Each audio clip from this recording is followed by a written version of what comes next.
Les difficultés de la filière automobile, la volonté de plus en plus pressante, surtout depuis les dernières élections municipales, de débarrasser les centres-villes des grandes métropoles de tout véhicule motorisé, relègueraient la voiture à l'ancien monde. Dans le monde d'après, plus écologique, plus vert, l'auto n'aurait plus sa place. Quelques chiffres pour bien mesurer le décalage entre ce discours dominant et la réalité. 7 salariés sur 10 vont travailler en voiture. Autrement dit, les autres modes de transport sont ultra minoritaires. 16% des travailleurs empruntent les transports en commun, 7% marchent à pied, 4% utilisent des deux roues, un moteur ou pas, et enfin 3% n'ont pas besoin de se déplacer pour exercer leur activité professionnelle. Cette vision nationale est une moyenne. En région parisienne, les habitants de Paris et de la petite couronne privilégient les transports en commun, parce que l'usage de la voiture y est volontairement rendu complexe et parce que l'offre de transport collectif y est très dense. 100% des Parisiens vivent ainsi à moins d'1 kilomètre d'un réseau efficace, c'est-à-dire rapide, fréquent, avec des arrêts rapprochés et une forte amplitude horaire. Mais en banlieue, ce n'est déjà plus qu'un habitant sur 2, et plus on s'éloigne du noyau, plus l'accessibilité aux transports en commun se dégrade rapidement. Bilan en grande couronne, la voiture est majoritaire.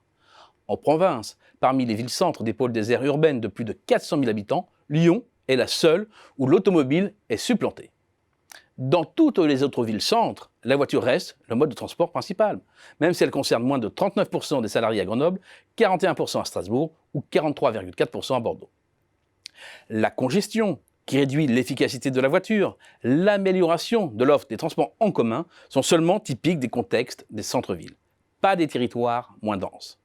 Or, ces territoires moins denses, c'est le lieu de résidence de près de 6 Français sur 10. Pour beaucoup de ménages, l'accès à l'emploi dépend donc de l'automobile. Mais au-delà, c'est l'accès au commerce, aux services administratifs, aux loisirs qui dépend de la voiture.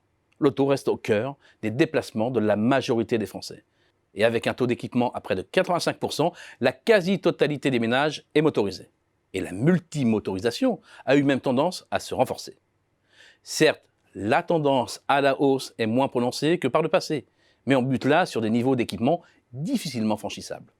Quant au mouvement souvent commenté d'abandon de la voiture, il ne se vérifie tout simplement pas, au-delà des jeunes des grands centres urbains, pour lesquels l'achat d'une auto apparaît de moins en moins nécessaire. Surtout, un regain d'intérêt pour l'automobile n'est pas à exclure avec la crise de la Covid-19, une crise sanitaire qui a entraîné une plus grande défiance envers les transports collectifs. Cela vaut pour les trajets quotidiens, mais également ceux concernant les distances plus longues, notamment effectuées à l'occasion des vacances. Quant à la montée du télétravail, les conséquences sont paradoxalement plutôt ambiguës et de deuxième ordre. D'un côté, le nombre de déplacements et de kilomètres parcourus se réduit et décalera le renouvellement d'une partie du parc et peut aussi limiter l'intérêt de la multimotorisation. Mais l'impact sera marginal.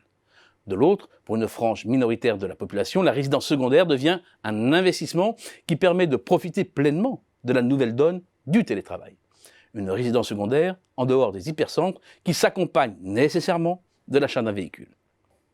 Non, l'automobile n'est pas prête d'être supplantée par les autres modes de transport. Ainsi, ne trompe pas, le marché des véhicules d'occasion est l'un des rares qui peut être vraiment qualifié d'être en voie de rattrapage. Il s'est ainsi immatriculé près de 100 000 véhicules d'occasion de plus en septembre qu'au cours du même mois en 2019. Et le retard pris pendant le confinement est en passe d'être rattrapé. Non seulement l'automobile n'est pas prête de disparaître, mais son usage devrait se renforcer.